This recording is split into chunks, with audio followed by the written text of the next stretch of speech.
Bom, desde a época do Olavo, né? Eu já conheci o Olavo antes do YouTube, conheci o Olavo do Orkut, né? E em determinado momento eu comecei a perceber o perigo que o Olavo representava, porque eram ideias completamente fora da casinha, completamente despegadas da realidade, e pelo menos na parte que eu entendia, né? É porque eu falava assim: esse velho Zureta, se ele está falando essas sandices com relação às áreas que eu entendo, eu não tenho por que presumir que ele esteja falando algo coerente com relação à área que eu não entendo. É muito provável que ele seja Zureta em todos os aspectos, que foi, inclusive, o que acabou se mostrando realidade. Então, o que acontece? Quando o Olavo, sabe, inclusive eu tinha algumas pessoas que falavam assim, não, o Olavo, quando diz respeito à ciência, ele só fala bosta, mas com relação à política, eu chego e falo assim, talvez você não esteja aplicando os critérios que você está aplicando numa área só porque você entende mais de ciência e menos de política, né? Mas eu acho que você devia ter um aspecto mais amplo da coisa para perceber as cagadas que o Olavo fala em outros pontos também.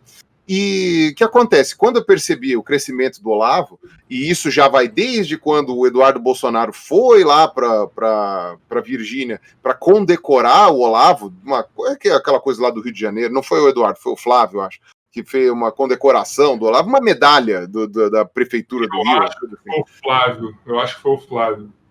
Acho que foi o Flávio, porque o Flávio é que era do Rio, né? O Eduardo sempre foi de São Paulo. Exato, é de São Paulo, isso mesmo. Enfim, aí o que acontece? Tem quando... também, né, que é o que não fede nem cheiro, então assim, não dá para saber também, né? Pode ser. Enfim, que seja, né? Eu sei que no fim das contas eu comecei a perceber essa aproximação, então eu sempre fui até porque a maioria, né? Não digo a maioria, porque tudo depende da intensidade, né? Mas as pautas que eu resolvi dar a minha opinião ou dar o meu posicionamento, porque eram coisas em que eu poderia contribuir falando de biologia, né, era um posicionamento que ia ficar mais progressista por várias questões, entendeu? Como, por exemplo, a questão dos homossexuais, né? Quando eu comecei na internet, o discurso dos homossexuais era de que o homossexual era uma pouca vergonha, tinha que apanhar, entendeu? E quando eu venho e falo não só não é uma pouca vergonha, como ainda por cima não é uma escolha do indivíduo, né? E ainda que fosse uma pouca vergonha, você não tem nada a ver com isso, sabe? Quando você coloca as coisas dessa maneira, e isso é uma coisa que a biologia pode contribuir, né? Então isso me colocou mais próximo do campo progressista, ainda que eventualmente tem algumas pessoas que vão tão longe ali no campo progressista que chegam e falam, não, você dizer que tem, sei lá, um fundo biológico é eugenia, né? E, calma, pera, entendeu? Você está indo para um lado coerente, de repente você pula do barranco, calma lá.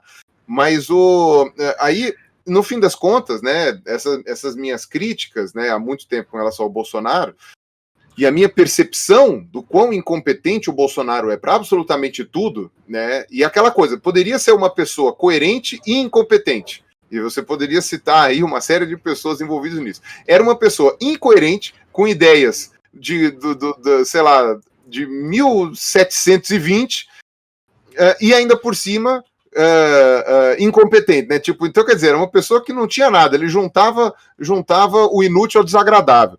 Então, o que acontece? Exato. Quando eu percebi esse tipo de coisa, e eu já estava criticando o Bolsonaro por uma série de outras coisas, né, que tinham dentro da pauta anticientífica dele,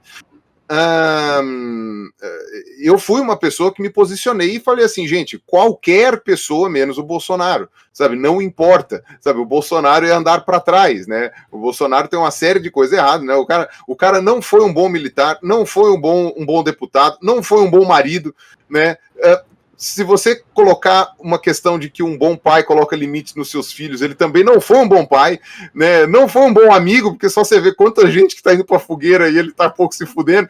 Ele não é bom em absolutamente nada, nem bom miliciano ele é, porque nunca atirou em ninguém, né? Tipo, ele não é bom nada, né? E ele não sabe nem fazer flexão, pra você ter noção, né? Não sabe, nem histórico de nada, nem bom atleta ele foi, sabe, ele não foi bom no Uber. Sabe o que eu tava falando no Uber essa semana? Sabe o que eu tava falando no Uber ontem?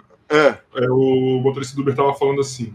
Tava falando do Bolsonaro. Acho que foi a primeira a gente falou da loja maravilhosa que abriu da Havan aqui em Osasco. Nossa. Eu vi a estátua. Pior que é interessante, né?